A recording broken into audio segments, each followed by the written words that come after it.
Hello everyone, welcome back to Ninja Prep. This is Kapil Goyal. तो सुबह video एक upload किया था मैंने, जिसमें आप लोगों को मैंने ये बताया था कि जो डीयू यानी कि दिल्ली यूनिवर्सिटी है, उसके अंदर एमएससी फिजिक्स के लिए आपके पास टोटल नंबर ऑफ सीट्स क्या होंगी, यानी कि सीट मैट्रिक्स का मैंने आपके साथ डिस्कशन किया था। कौन से कॉलेजेस हैं जिनके अंदर आपको एमएससी फिजिक्स में एडमिशन मिल सकता है, ये मैंने आपको बताया था। अभी इस वीडियो के अंदर एक और यूनिवर्सिटी जो दिल्ली के अंदर ही है और बहुत ही अच्छी यूनिवर्सिटी है, इसके अंदर आपके पास एमएससी के लिए क्या क्या ऑप्शंस हैं, कितनी नंबर ऑफ सीट्स रहेंगी, क्या फी रहेगी, उसके बारे में मैं डिस्कशन करने वाला हूं। यानी कि मैं डिस्कशन करने वाला हूं दिल्ली टेक्नोलॉजिकल यूनिवर्सिटी, है ना। दिल्ली टेक्नोलॉजिकल यूनिवर्सिटी, पहले जिसको दिल्ली कॉलेज ऑफ इंजीनियरिंग के नाम से जाना जाता था, यानी कि डीसीई के नाम से जाना जाता था, तो उसके बारे में मैं डिस्कस करूंगा। दिल्ली में ही इसके अलावा और भी यूनिवर्सिटीज हैं जिनमें सीयूईटी पीजी से एडमिशन मिलेगा, उनके बारे में मैं किसी नेक्स्ट वीडियो के अंदर यानी कि कल या परसों में मैं उनके लिए भी डिस्कशन करूंगा। तो जो भी लोग इस वीडियो को पहली बार देख रहे हैं या जो भी लोग चैनल पर पहली बार आए हैं और चैनल को अब तक सब्सक्राइब नहीं किया है, तो प्लीज चैनल को आप लोग सब्सक्राइब सबसे पहले जरूर कर दें। उसके बाद वीडियो को लाइक कर दें, शेयर कर दें। अगर आप लोगों के काम का नहीं भी है तो भी आप लाइक और शेयर जरूर कर दें, ताकि जिन लोगों के काम का हो वहां तक ये जरूर पहुंच जाए। तो चलिए स्टार्ट करते हैं वीडियो को और जानते हैं कि डीटीयू के अंदर आपको कौन कौन सी जो ब्रांचेस हैं, कौन कौन सी स्ट्रीम्स हैं, उनके अंदर आपको एडमिशन मिल सकता है, उसके बारे में हम डिस्कशन करते हैं। तो डीटीयू यानी कि दिल्ली टेक्नोलॉजिकल यूनिवर्सिटी, ये ऑटोनॉमस यूनिवर्सिटी है। लाइक डीयू एक यूनिवर्सिटी है, उसी तरह से डीटीयू भी एक यूनिवर्सिटी है जो कि ऑटोनॉमस यूनिवर्सिटी है। यहाँ आपको एमएससी के अंदर और भी कोर्सेज हैं, लाइक एमबीए है, एमए है, एमए इकोनॉमिक्स में यहाँ पर सीयूईटी पीजी से एडमिशन मिलेगा, पर इस वीडियो के अंदर मैं केवल एमएससी एडमिशंस की बात कर रहा हूँ। तो यहाँ पर आपको 4 कोर्सेज के अंदर एडमिशन मिल जाता है सीयूईटी पीजी से। लास्ट ईयर तक ये यूनिवर्सिटी एमएससी एडमिशंस के लिए अपना अलग से एग्जाम कंडक्ट कराया करती थी 2022 तक, पर 2023 में इसने भी अपने आप को जो सीयूईटी पीजी के अंडर जो एंट्रेंस जो अपना अलग से लेना था उसको खत्म करके सीयूईटी पीजी के अंदर ये यूनिवर्सिटी आ गई। अब यहाँ पर आपको एडमिशन जो है वो सीयूईटी पीजी के थ्रू मिलेगा। लास्ट ईयर का अगर इसका ग्राफ देखा जाए कि नंबर जो इसका एडमिशन टेस्ट होता था, तो उसमें 2020, 21 और 22 लगातार इसमें एडमिशन बढ़ते चले गए। फिलहाल मैं बता रहा था आपको कि कौन कौन से कोर्सेज के अंदर आपको एडमिशन मिल जाएगा। तो यहां आपको MSc physics, MSc chemistry, MSc mathematics और एमएससी बायोटेक्नोलॉजी, ये 4 ऑप्शन आप लोगों के पास हैं जो कि आपको सीयूईटी पीजी के थ्रू इन 4 जो कोर्सेज हैं इनके अंदर एडमिशन मिल सकता है। अब हम 1 बाय 1 देखेंगे कि किस कोर्स के अंदर, किस प्रोग्राम के अंदर कितना इनटेक है, यानी कि कितनी नंबर ऑफ सीट्स हैं, उसमें जनरल की कितनी है, एससी की कितनी है, एसटी की कितनी है, क्या एलिजिबिलिटी क्राइटेरिया होता है और क्या फी होती है इस यूनिवर्सिटी की, उसको हम देखेंगे। तो सबसे पहले मैं ये बात कर लेता हूं कि जो एमएससी प्रोग्राम्स हैं ये चारों, इनके अंदर नंबर ऑफ सीट्स क्या क्या है और इनकी एलिजिबिलिटी क्राइटेरिया क्या क्या है। तो सबसे पहले अगर मैं अप्लाइड मैथमेटिक्स की बात करता हूं, तो अप्लाइड मैथमेटिक्स के अंदर टोटल नंबर ऑफ सीट्स जो है वो है 60। टोटल नंबर ऑफ सीट्स जो है 60, और अगर आप चारों ही देखो, चाहे आप अप्लाइड फिजिक्स देखो, चाहे आप अप्लाइड केमिस्ट्री देखो और चाहे आप बायोटेक्नोलॉजी देखो, सभी के अंदर जो टोटल नंबर ऑफ सीट्स है वो है 60 है ना। यानी कि टोटल सीट्स हो गई एमएससी की 240, 60 डिवाइडेड बाय इन ईच जो स्ट्रीम, चारों के अंदर इक्वली डिवाइडेड है 60-60।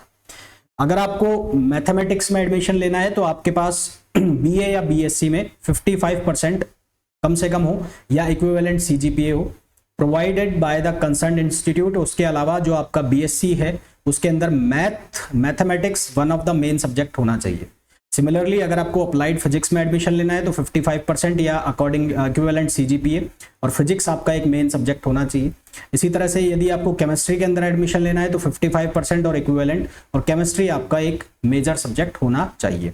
बायोटेक्नोलॉजी की बात करें तो 55 आपके पास 55 जो परसेंटेज है या इक्विवेलेंट, और बायोलॉजी आपके पास एक मेन सब्जेक्ट होना चाहिए। यानी कि अगर मैं ये कहूं तो जिन्होंने बीएससी पास कोर्स से किया है, पीसीएम से किया है, तो वो यहाँ पे एलिजिबल है, वो यहाँ पे भी एलिजिबल है बीएससी पीसीएम वाले, और वो यहाँ पे भी एलिजिबल है। इसके अलावा जिन्होंने बायो किया है, बायो से, तो बीएससी बायो वाले यानी कि सीबीजेड, CBZ केमिस्ट्री, बायोलॉजी और जूलॉजी, वो यहाँ पर एलिजिबल है, वो यहाँ पर एलिजिबल है।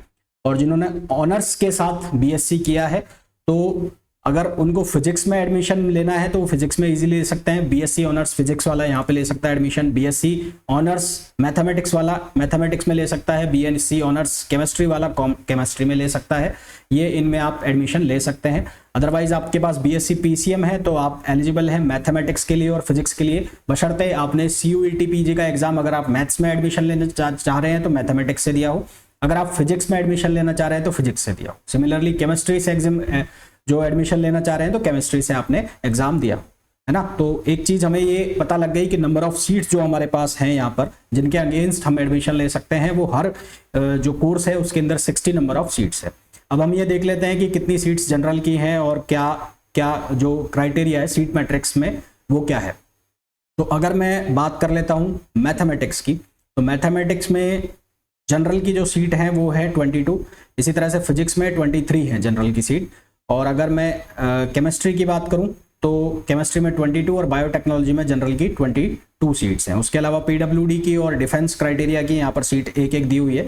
तो टोटल जो जनरल सीट है मैथमेटिक्स के अंदर वो है 24, फिजिक्स के अंदर टोटल 25, केमिस्ट्री के अंदर टोटल 24 और बायोटेक्नोलॉजी के अंदर 24, यानी कि टोटल जनरल की सीट 97 हो गई। तो आपको तो अपने जो कोर्स है, अपना जो प्रोग्राम है जो आप चूज करेंगे उससे मतलब है, टोटल से आपको कोई मेरे हिसाब से मतलब होना ही नहीं चाहिए। फिर अगर SC की सीटों की बात करें तो मैथमेटिक्स के अंदर total number of seats SC की 9 है, फिजिक्स के अंदर भी 9 है और केमिस्ट्री के अंदर भी 9 है, बायोटेक के अंदर भी 9 है। इसी तरह से हम ST की सीट्स की बात करें, ST की मैथमेटिक्स के अंदर टोटल नंबर ऑफ सीट्स 5, अगर हम बात करें फिजिक्स के अंदर 4, केमिस्ट्री के अंदर 4 और बायोटेक्नोलॉजी के अंदर 5। इसी तरह से अगर हम बात करते हैं OBC की, तो OBC की मैथमेटिक्स की 16, और अगर हम बात करें फिजिक्स की तो 17 नंबर ऑफ सीट्स हैं केमिस्ट्री और 16 नंबर ऑफ सीट्स है बायोलॉजी। और EWS की 6 सीट हैं मैथमेटिक्स में, फिजिक्स में, केमिस्ट्री में और इसमें क्या बोलते हैं बायोटेक्नोलॉजी में। तो टोटल 60 के हिसाब से ये सीट्स है जो है डिवाइड हो जाती है ना। तो ये तो हो गया सीट मैट्रिक्स और क्या एलिजिबिलिटी क्राइटेरिया है उसके बारे में हमने बात कर ली। अब हम बात कर लेते हैं फी के बारे में। फी को मैं डिस्कस करूं उसके पहले अभी तक भी अगर आप लोगों ने ये वीडियो को लाइक नहीं किया है तो सबसे पहले लाइक कर दो यार, क्योंकि आपके लाइक करने से ये वीडियोस उन लोगों तक पहुंच जाते हैं जिनको इनकी जरूरत होती है, मतलब जो एडमिशन लेना चाहते हैं सच में और जिन्होंने मेहनत की है CUET PG के एग्जाम में, तो वहां तक ये वीडियो पहुंच जाते हैं। कई बार वीडियो सर्चेज में नहीं आते हैं तो फिर लोगों को नहीं मिल पाते हैं, जो रिक्वायर्ड इन्फॉर्मेशन होती है वहां तक नहीं पहुंच पाती। ट्यूशन फी की बात करूं तो ये जो ट्यूशन फी है 2022 में जिन बच्चों ने एडमिशन लिया था उनकी थी, तो ये 2022 और 23 की फीस है और ये 2023 और 24 की फीस है। यानी कि जिन्होंने 22 में एडमिशन लिया 23 की फीस अलग है, 24 की फीस अलग है।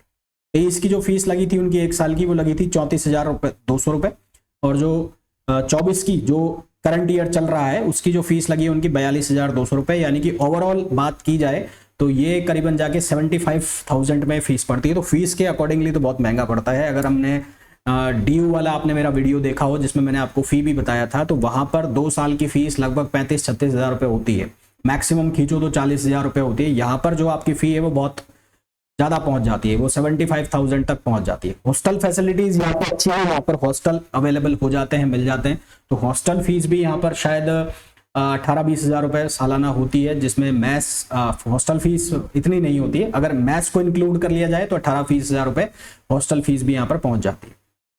तो फी के अगर पॉइंट ऑफ व्यू से देखा जाए तो महंगा है इन कंपैरिजन टू DU, परंतु फैसिलिटीज और इंफ्रास्ट्रक्चर की बात की जाए और अगर कॉलेज एनवायरनमेंट की बात की जाए तो वो ऑसम है बिल्कुल। मैं मतलब ये कहूँगा इंजीनियरिंग कॉलेज है और माना हुआ इंजीनियरिंग कॉलेज है, तो ये सब जो इंफ्रास्ट्रक्चर है, एनवायरनमेंट है और जो लैब्स वगैरह है वो ऑसम है, एकदम टॉप क्लास, जिसको कहते हैं वर्ल्ड क्लास इंस्टीट्यूशंस, उनमें ये आता है।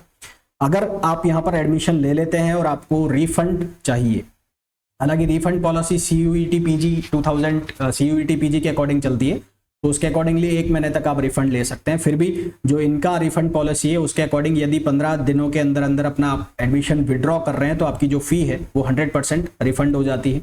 अगर आप 15 दिनों के बाद 15 से 30 दिनों में एडमिशन रिफंड कर रहे हैं। तो ये जो है not more than 15 days after the formally notified last date of admission, ये 80% है। More than 15 days but less than 30 days 50%, 15 दिन के बाद आपकी फी जो 50% रिफंड हो जाती है और 30 दिन के बाद कोई भी फी रिफंड नहीं होती है। लास्ट ईयर की पॉलिसी थी, इस बार क्या पॉलिसी आती है वो उसके बारे में बाद में डिस्कस करेंगे। फिलहाल जो नंबर ऑफ सीट्स है, नंबर इनटेक है, सीट मैट्रिक्स है, वो तो ठीक ऐसा ही रहने वाला है। एलिजिबिलिटी क्राइटेरिया में मेरे हिसाब से कोई चेंज नहीं होना है। ये 4 जो प्रोग्राम्स है जिनके अंदर आपको एडमिशन मिल सकता है। अगर आपने SCQP 24 से एग्जाम दिया है तो आप फिजिक्स में एडमिशन ले सकते हैं। कट ऑफ की बात कर लें तो क्योंकि अच्छी यूनिवर्सिटी है, मानी हुई यूनिवर्सिटी है, वर्ल्ड क्लास इंस्टीट्यूशन है, तो 190 प्लस मैं बोलूंगा जनरल वालों को वो यहाँ पर अप्लाई कर सकते हैं, है ना। 190 प्लस, इवन 180 प्लस वाले भी यहाँ पर, इसको 180 प्लस मैं जब कहूँगा। 180 प्लस मैं इसलिए कह रहा हूँ कि क्या पता कि मिल जाए एडमिशन, हालांकि चांसेस कम है, 190 प्लस वालों को ज़्यादा मिलेगा। सेम कहानी केमिस्ट्री, मैथमेटिक्स, बायोटेक्नोलॉजी सभी के लिए। और इसी तरह से अगर OBC वालों के लिए बात करें तो OBC वालों को 165 प्लस पे यहाँ पर अप्लाई कर देना चाहिए OBC वालों को। EWS वाले जो है 5 नंबर ऊपर 170 प्लस। अगर आप कैटेगरी से हैं तो SC वालों को यहाँ पर अप्लाई करना जो चाहिए वो करना चाहिए 140 प्लस वालों, 130 प्लस वालों को। और अगर ST की मैं बात करूं तो 90 प्लस वालों को यहाँ पर अप्लाई करना चाहिए, ठीक है। और बाकी तो NSIT का रह गया अभी दिल्ली में, तो दिल्ली का NSIT का जो है national Netaji Subhash Chandra institute of technology, उसका मैं कल अपलोड कर दूंगा। वीडियो आपको कैसा लगा प्लीज कमेंट करके जरूर बताइएगा। मेरे जो बैचेज हैं IIT JAM 2024 के वो मैं आपको बता चुका हूँ। CSIR नेट के जो बैच है वो मैं स्टार्ट कर रहा हूँ 2 जुलाई से। तो अगर आपको अपनी प्रिपरेशन करनी है CSIR नेट की तो उसके लिए भी आप कांटेक्ट कर सकते हैं, जो कांटेक्ट नंबर दिए गए हैं डिस्क्रिप्शन के अंदर भी और जो आपको स्क्रीन पर भी शो हो रहे हैं। साथ ही साथ अगर आपको टेलीग्राम ग्रुप मेरा ज्वाइन करना है तो उसको लिंक आपको दिखाई दे रहा है स्क्रीन के ऊपर, आप उस टेलीग्राम लिंक को फॉलो कर सकते हैं। ये जितने भी वीडियोस हैं इनकी सबसे पहले इन्फॉर्मेशन इस टेलीग्राम ग्रुप के अंदर ही पहुंचती है। तो इस वीडियो में इतना ही, मिलेंगे किसी नेक्स्ट वीडियो में। Till then thank you, bye bye.